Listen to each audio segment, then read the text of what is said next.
Nous sommes le mercredi 19 février 2014. Bonjour, bonsoir à tous. Merci d'être sur Télé Pluriel à l'heure du journal Pulsation, l'essentiel de l'actualité de la journée.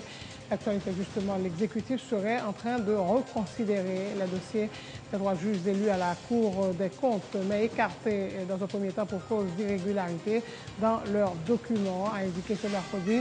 Le président du Sénat, Josué Simondera, réaffirme sa volonté de parapher le document entérinant l'accord d'El Rancho dès que la liste complète des 10 juges du tribunal administratif sera publiée dans le journal officiel Le Moniteur. Le président du Grand Corps a laissé le pays aujourd'hui à destination de Rome. Il doit participer à la cérémonie des investitures du premier cardinal haïtien, Chibli Langlois, et des 18 autres cardinaux créés par le Saint-Père le mois dernier. De Soldera est accompagné de 4 autres sénateurs. Martelly sera à la cérémonie. Il a également laissé le pays ce mercredi dans le cadre d'une tournée officielle en Europe qui le conduira notamment en France, en Italie et en Belgique. Le chef de l'État est accompagné notamment du président de la Chambre des députés, Jacques Stevenson Timoléon, du ministre des Affaires étrangères, Pierre-Richard Casimir, et du ministre de l'Économie et des Finances, Wilson Lalou. Au terme d'une visite officielle du président du Panama en Haïti, Ricardo Martinelli, les dirigeants des deux pays ont signé ce mercredi 2 protocoles d'accord sur des questions liées à la migration et les échanges commerciaux. Désormais, les commerçants haïtiens paieront $50 américains pour l'obtention d'un visa d'entrée au Panama, un visa qui sera délivré en Haïti et dans un court délai. Je félicite le président Martelly. Dans l'actualité internationale, de Paris à Washington, en passant par Berlin, condamnation quasi unanime par les chancelleries occidentales des violences qui ont entraîné mardi la mort de 25 personnes et des centaines de blessés en Ukraine. Le président Yanukovych a décrété une journée de deuil ce jeudi. Le Bayern Munich a pris une option sur la qualification pour les quarts de finale de la Ligue des Champions en allant dominer Arsenal 0-2 à l'Emirates Stadium. Et puis bonne opération également de l'Atlético Madrid qui est allé chercher une précieuse victoire au Milan grâce à un but de Diego Costa. Voilà, mesdames et messieurs, pour le menu du journal.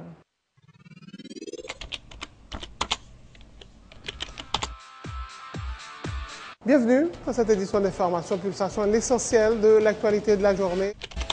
Merci de votre fidélité. Bienvenue dans ce premier numéro de Pulsation Week-end.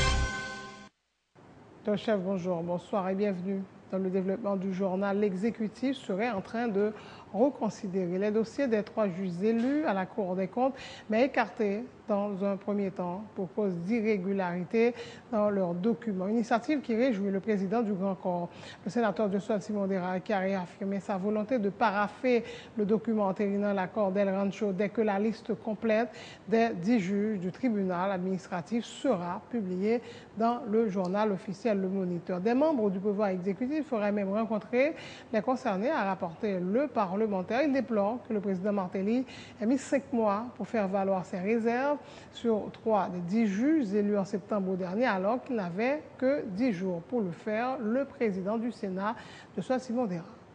Je pense que moi-même, j'ai dit à toute société que je gagne une position qui s'alté. C'était des conditions préalables, je crois que presse là, il y a un archive capable de vérifier, ça m'a expliqué là. Et nous prêts pour nous chita sur ce dialogue là, nous prêts pour nous dialoguer, d'autant plus que nous avons besoin d'une atmosphère qui peut mener le pays dans l'élection. Et c'est pour ça que nous avons dit que faut que c'est normal et il faut que nous avons publié 10 membres de comptes qui fait partie du prérogative Sénat. Et le président a 10 jours pour le publier. Mais malheureusement, nous recevons des réserves qui formulées de façon formelle après 5 mois. Mais après 5 mois, nous ne pouvons pas prendre temps nous-mêmes, nous ne pouvons pas prendre 24 heures de temps pour nous réagir, pour nous dévoyer arguments et documents supplémentaires. Mais je crois que le cabinet président recevoir documents ça yo, arguments yo et notes explicatives et si me pas tromper me pour parler avec trois monde dans l'attente yo. Donc me crois et pas rien qui t'a arrêté processus pour l'avancer et peut-être de retour de Vatican n'a capable d'avancer avec le processus de dialogue. On dit que depuis 10 membres de compte publié, on a signé un document. On a parole jusqu'à présent. Moi seulement souhaiter que ça pas attendre un paquet de temps, quand le temps arrivé, il can mettre dans la situation pour réviser position. Au moins bon politicien révisionniste, tant qu'on pile l'autre politicien en Haïti, moi mon position, nous kembe position de gagner jusqu'à nouvel ordre. Moi voyez document qui fait gain doute là-bas, donc pas un problème encore. Non seulement vous voyez m'expliquer. Maintenant, il recevoir et c'est parce que recevoir qu'il y a déjà en pour parler avec trois membres de compte qui a l'attente là.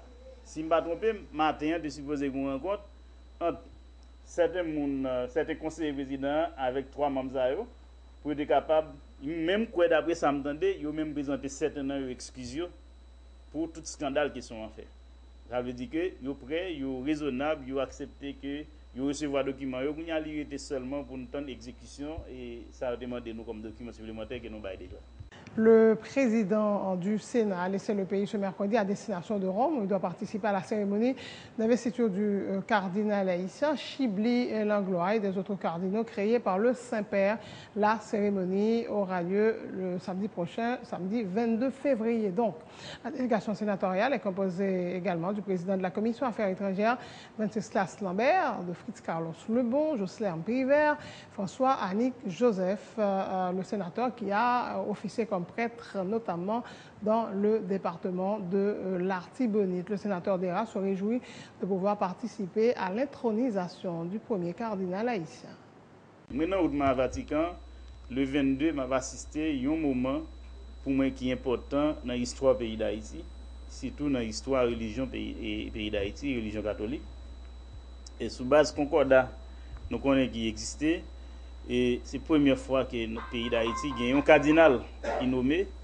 Et le cardinal, ça, si je ne me trompe pas, je dis ça, il y a un plus jeune, c'est pas le plus jeune dans ça nommé là. Et moi, je pense que nous faisons histoire plusieurs sens. Premièrement, parce que nous sommes plus jeunes. Et deuxièmement, c'est que nous recevons un cardinal. Et j'en ai dit dans le matin, Abemus cardinal, nous gagnons. Et nous allons assister à la cérémonie. Ça. Et son occasion tout qu'on nous dit c'est pas venir un moment ça chaque jour, pas venir chaque année, pas venir chaque siècle. Donc c'est pas un moment spécial dans l'histoire pays d'Haïti, surtout dans la question histoire religion pays d'Haïti. Qui est le parlementaire qui a une délégation? Il y a un sénateur et Carlos Lebon qui sorti dans le département sud côté cardinal la Cougnier li en poste. Donc le sénateur Wenceslas Lambert qui est président de la commission affaires étrangères Sénat et qui en même temps de même il sorti même côté cardinal la fête là, c'est là qu'il sorti tout lui-même. Et il est de même origine. Originaire du même côté, excusez-moi. Et nous avons un sénateur Annick François Joseph qui sont prêtres sénateurs. Donc c'est moi-même et sénateur Jocelyn Privert qui est déjà déplacé, sénateur Jocelyn Privert, sénateur Annick déjà déplacé parce que parcours nous itinéraire pas même. Donc le sénateur Carlos déjà déplacé tout, il était moi-même avec le sénateur Lambert qui vient pour déplacer après midi. Donc le président pas connaît itinéraire parce que le président gagne sous itinéraire par là pour aller à la France tout. Pas vraiment connaît itinéraire par président, pas contre si nous capable rencontrer dans itinéraire mais n'a rencontré à Rome ensemble. Effectivement, le chef de l'État a laissé le pays ce mercredi dans le cadre d'une tournée officielle en Europe qui le conduira, notamment en France, en Italie et en Belgique. Et en France, le président Martelly aura à s'entretenir avec son homologue français François Hollande au palais de l'Élysée vendredi 21 février. Et en Italie, le président de la République, accompagné de la première dame Sofia Martelly, assistera le dimanche 23 février à la messe pontificale qu'on célébrait avec les nouveaux cardinaux. Il prendra part également à l'audience pontificale au Vatican le lundi 24 février. Et en Belgique, le chef de l'État aura un tête-à-tête mardi 25 février avec le roi Philippe au Palais Royal. Michel Martelly qui est accompagné notamment du président de la Chambre des députés, Jacques Stevenson Timoléon, du ministre des Affaires étrangères, Pierre-Richard Casimir, du ministre de l'Économie et des Finances, Wilson Lalou. Au terme d'une visite officielle du président du Panama en Haïti, Les dirigeants des deux pays ont signé 2 protocoles d'accord sur des questions liées à la migration et des échanges commerciaux. Désormais, les commerçants haïtiens paieront uniquement $50 américains pour l'obtention d'un visa d'entrée au Panama, un visa qui sera délivré en Haïti et dans un court délai, a indiqué le président Martelly. Des champs de coopération ont été identifiés dans plusieurs domaines, tels la formation pour les agents de la PNH, le système bancaire et les échanges culturels. Le Panama représente pour nous la porte d'entrée dans l'Amérique centrale et l'Amérique du Sud. Aujourd'hui, nous voulons être un partenaire privilégié pour lui dans la Caraïbe. En ce sens, le président Martinelli et moi, nous sommes entendus et avons signé 2 accords et une déclaration conjointe. Nous nous sommes mis d'accord aussi pour créer plus de rapprochement entre les entrepreneurs de nos 2 pays. Dans le domaine de la migration, surtout dans le cas des commerçants haïtiens, nous avons convenu de réduire le temps et les frais pour l'obtention des visas qui seront désormais émis à l'ambassade du Panama en Haïti, ce qui va beaucoup dynamiser les échanges commerciaux. Il est à noter que pour les commerçants faisant affaire avec le Panama, désormais le coût du visa sera de $50. En ce qui concerne la coopération bilatérale, nous avons identifié des champs de coopération conjointe entre les 2 pays, notamment la formation pour la PNH, la formation au niveau du système bancaire, les échanges culturels, la collaboration dans le domaine des sports et de l'éducation, etc. Nous nous sommes également engagés à travailler sur un accord de protection réciproque des investissements et un accord commercial partiel. Avec le Parlement haïtien, nous allons travailler pour que ces accords soient votés dans les meilleurs délais. Les conclusions des discussions qui viennent de prendre fin entre les entrepreneurs haïtiens et les entrepreneurs panaméens augurent de bonnes et fructueuses relations entre eux. Nous avons été très heureux de vous accueillir, Monsieur le Président Martinelli, ainsi que votre délégation, et très satisfait des résultats de nos réunions de travail. Déjà, nous attendons votre prochaine visite. Nos portes vous sont grandes ouvertes. Cette visite va favoriser une plus grande ouverture dans le système d'échanges commerciaux entre les 2 pays, a indiqué pour sa part le président panaméen Ricardo Martinelli. Il a fait l'éloge de la culture haïtienne, de certains produits mondialement reconnus, dont le rhum Barbancourt. Il a par ailleurs annoncé que sous peu la compagnie aérienne Copa Airlines va augmenter le nombre de ses vols sur Haïti, devant passer de 4 à 6 vols par semaine. El presidente Martelly su análisis ha sido muy completo. La présentation qu'a faite Monsieur le Président Martelly a été complète, presque complète, de tout ce que nous avons pu réaliser au cours de cette première visite d'un président panaméen en Haïti. Et je suis sûre que les échanges commerciaux qui s'effectuent déjà dans la zone de libre-échange de Colón, également d'autres ouvertures, d'autres opportunités de commerce que nous aurons, et également les exportations que nous comptons faire pour l'ouverture des marchés en ce qui concerne l'artisanat haïtien. Nous allons trouver un terroir qui pourra accepter et recevoir tous ces domaines. Hier soir, nous avons eu l'opportunité d'avoir des échanges avec beaucoup de personnes qui interviennent dans le domaine de l'artisanat. Également, je le dis, partout là où je me rends dans le monde, le meilleur rhum au monde, c'est le rhum Barbancourt. Je suis sûre qu'avec la promotion que vous êtes en train de réaliser, non seulement pour attirer les investissements étrangers, et Haïti est vraiment ouvert pour les affaires, j'aimerais aussi vous annoncer que la ligne aérienne Copa va augmenter le nombre de vols qu'elle aura par semaine. Nous allons passer de 4 vols par semaine à 6 vols.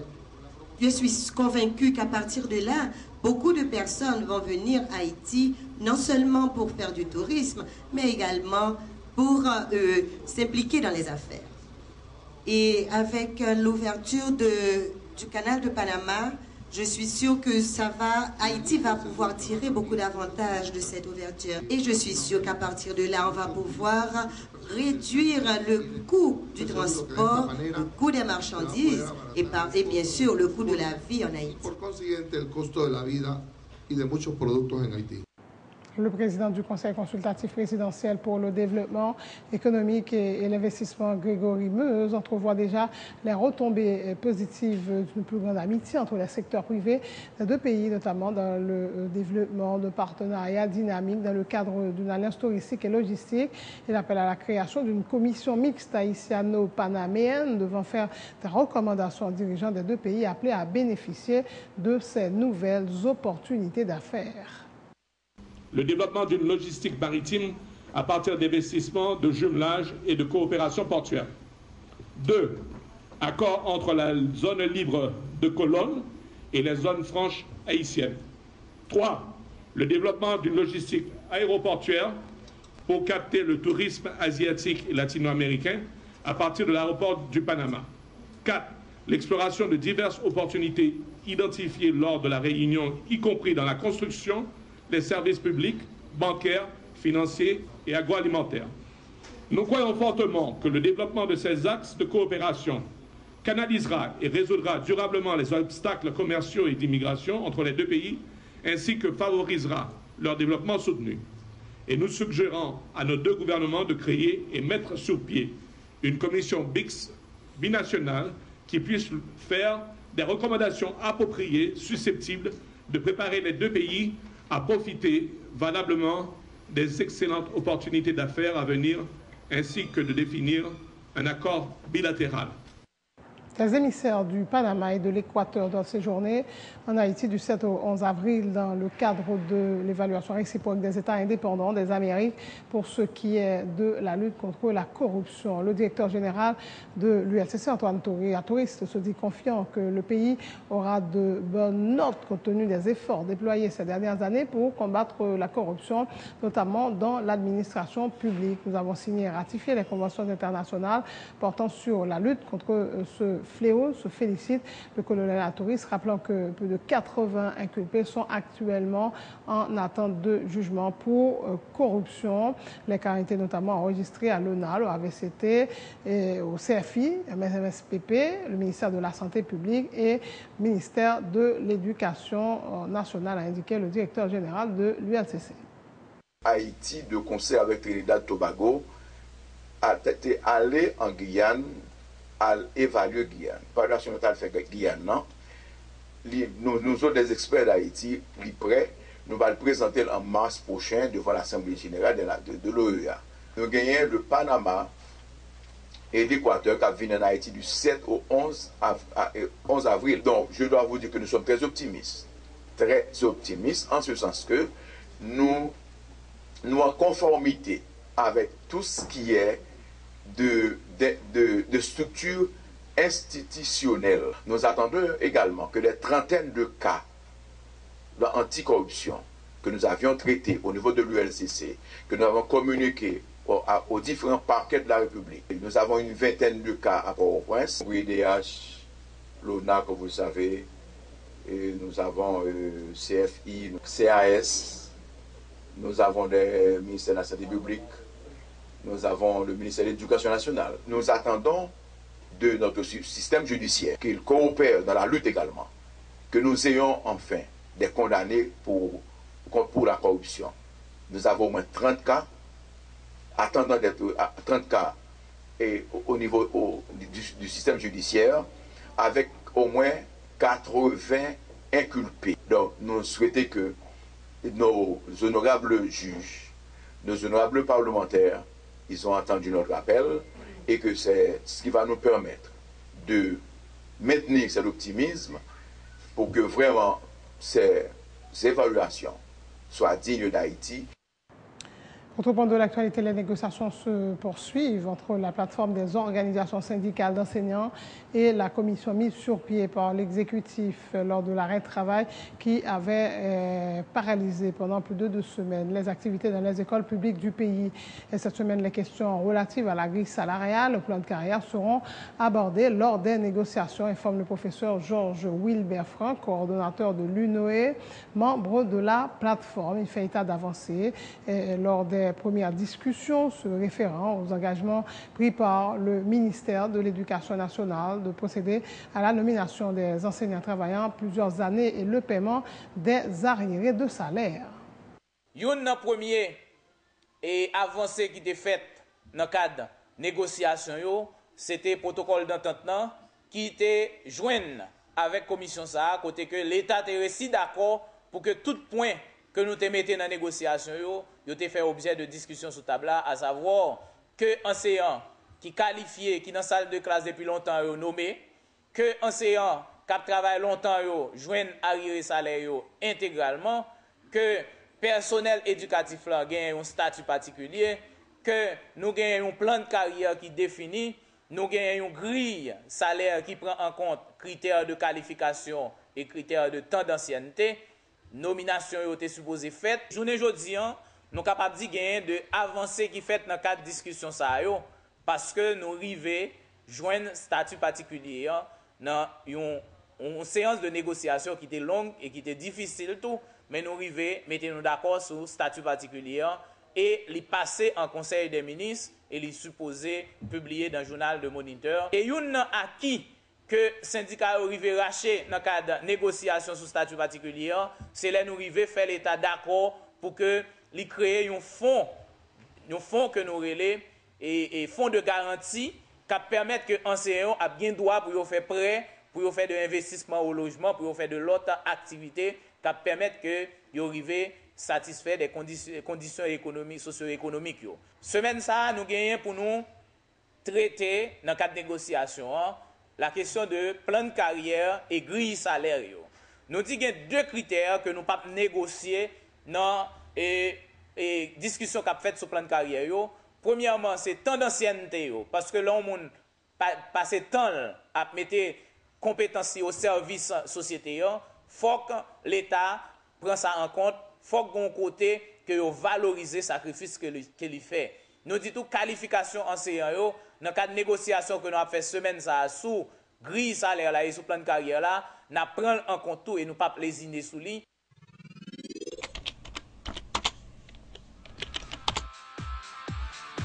Bienvenue à cette édition d'information Pulsation, l'essentiel de l'actualité de la journée. Merci de votre fidélité. Bienvenue dans ce premier numéro de Pulsation Week-end.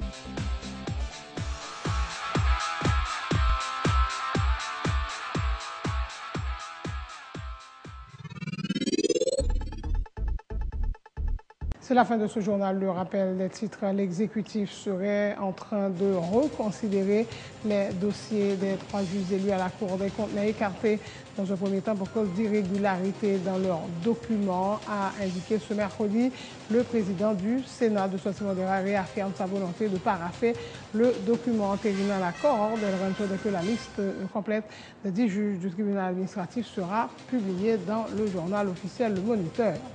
Le président du Grand Corps a laissé le pays aujourd'hui à destination de Rome. Il doit participer à la cérémonie d'investiture du premier cardinal haïtien Chibli Langlois et des autres cardinaux créés par le Saint-Père. Le mois dernier, Josué Eldera est accompagné de 4 autres sénateurs. Le président Michel Martelly sera à la cérémonie également. Il a laissé le pays ce mercredi dans le cadre d'une tournée officielle en Europe qui le conduira notamment en France, en Italie et en Belgique. Le chef de l'État est accompagné notamment du président de la Chambre des députés, Jacques Stevenson Timoléon, du ministre des Affaires étrangères, Pierre-Richard Casimir, et du ministre de l'Économie et des Finances, Wilson Lalou. Au terme d'une visite officielle du président du Panama en Haïti, Ricardo Martinelli, les dirigeants des deux pays ont signé ce mercredi 2 protocoles d'accord sur les questions liées à la migration et les échanges commerciaux. Désormais, les commerçants haïtiens paieront $50 américains pour l'obtention d'un visa d'entrée au Panama, un visa qui sera délivré en Haïti et dans un court délai, se félicite le président Michel Martelly. Dans l'actualité internationale, de Paris à Washington, en passant par Berlin, condamnation quasi unanime par les chancelleries occidentales des violences qui ont entraîné mardi la mort de 25 personnes et des centaines de blessés en Ukraine. Le président Yanukovych a décrété une journée de deuil ce jeudi. Le Bayern Munich a pris une option sur la qualification pour les quarts de finale de la Ligue des Champions en allant dominer Arsenal 0-2 à l'Emirates Stadium. Bonne opération également de l'Atlético Madrid qui est allé chercher une précieuse victoire au Milan grâce à un but de Diego Costa. Merci de votre attention et merci d'avoir choisi Télé Pluriel pour vous informer.